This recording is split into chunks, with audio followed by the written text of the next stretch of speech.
police can stop it immediately. No need for a court order because that is a nuisance which can be summarily stopped. Alas 10, yang open dyan sa kanto-kanto. Let me illustrate to you the life of a Filipino. Listen very carefully. Filipinos? Okay. Itong asawa nito work, sales girl, whatever. She stays most of her life sa dyan sa squatters area. Ngayon, dimulis ng dibulis na papalayo sila. She wake up 5 o'clock, 4 o'clock in the morning. She prepares the food, yung mga bata ayusin niya yung mga damit, then dresses up the children, send them out to school. Then she takes care of herself. Siya, magbihis, tatakbo yan. 2 rides, 3 rides minsan. Tricycle, then jeep, then MRT kung mahabol niya. Sometimes it's about 2 kilometers. The next day she makes it earlier. She goes around at 3 o'clock, sabihin niya mga bata, lumabas na lang kayo, punta kayo ng eskwelahan kasi alis na ako.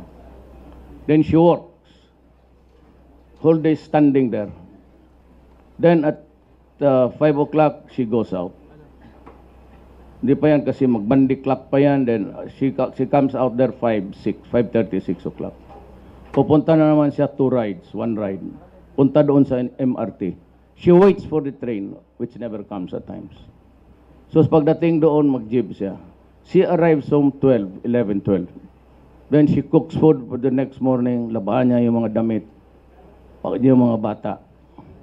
Tapos balik siya sa trabaho.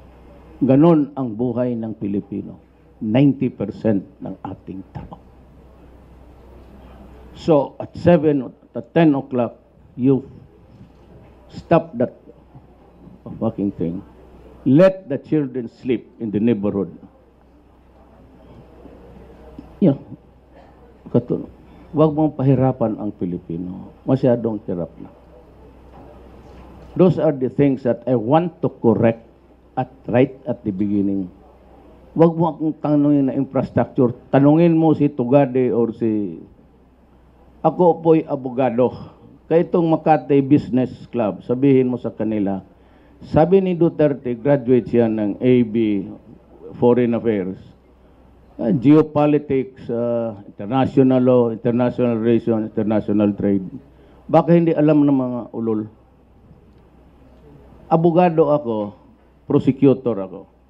Ang pag-usapan namin criminal law, I'd give them about 5 days of lecture about criminal law. Pati computation sa kanilang penalties kung mag-abot sila doon for fraud.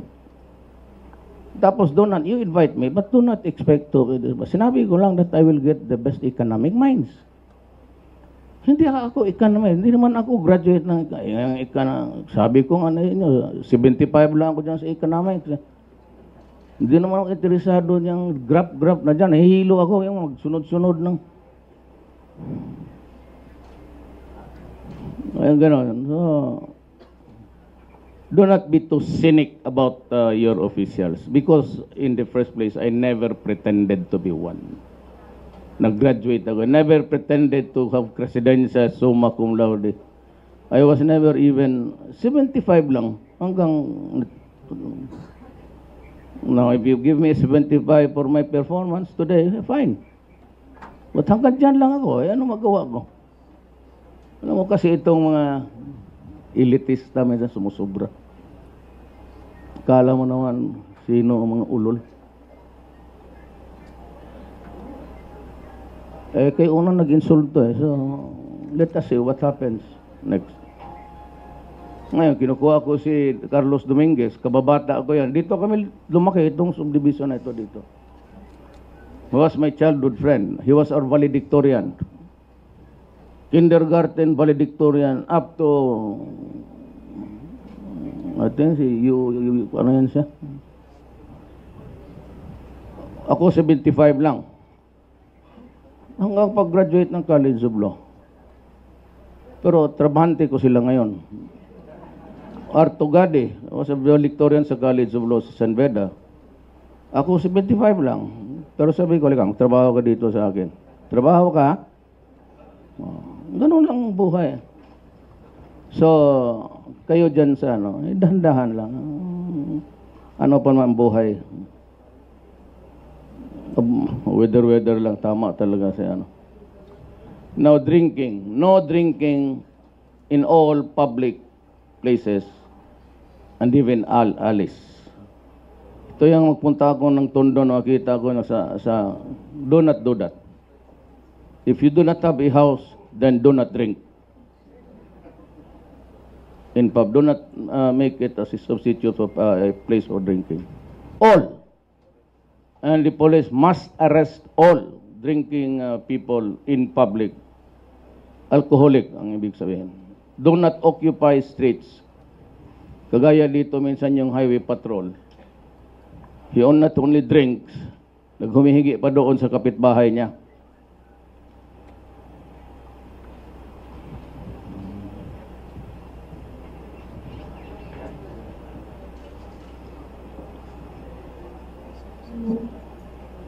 Drinking must stop in all public places, lalo na mga plaza. Itong sa the transacting public, if he applies, let me go back. Bigyan mo siya ng shopping list. The requirements to i-produce mo. That list is final. Wag mong dagdagan, wag mong kunan. Wag mong pabalik-balikin ang tao at sinabi, ito pala kulang pa ito. Give him or her exactly what is needed. And pag na-submit na yan, that is it. Bigyan mo ng stub, plastic or whatever. That's para hindi masira. Then pag-apply niya, the government employee receiving the papers, wherever, pati Malacanang, pirmahan niya yung date. Kanyang date. Receive from Mr. Blanc muna the following papers for application. 1, 2, 3, 1. He has been, lahat ng kailangan niya binigay na. Papirmahin mo yung tao. Then pumunta ka sa computer mo, take a look in a GP, the workload of your office. Then you would know to give an estimate of how many days the office need to do its job. Memo, come back on this date in the afternoon at 3:30 and you will have your papers. Period. Nakaintindihan tayo niyan, ladies and gentlemen in the government service. Yan. Walang exception, walang extension. Now, kung meron man at mag-complain, diretso yan sa ombudsman or to me. Then I will order the investigation and I would act upon myself if I can meet you something like a suspension or dismissal, I will do it. Wala ako marami, alam mo kasi kung bakit. Maraming sa labas na kailangan ng trabaho. Bakit ako magtiis sa inyo? Why would I endure attacks tapos sa incompetence pati sa katurpihan ninyo? I will not. Why would I suffer? Kayo ang dapat managot sa sarili ninyo.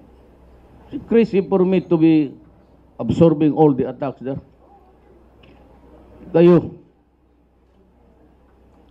The Commission on Civil Service should be able to come up with it's a constitutional body. So I can only request that they conduct seminars and things like that.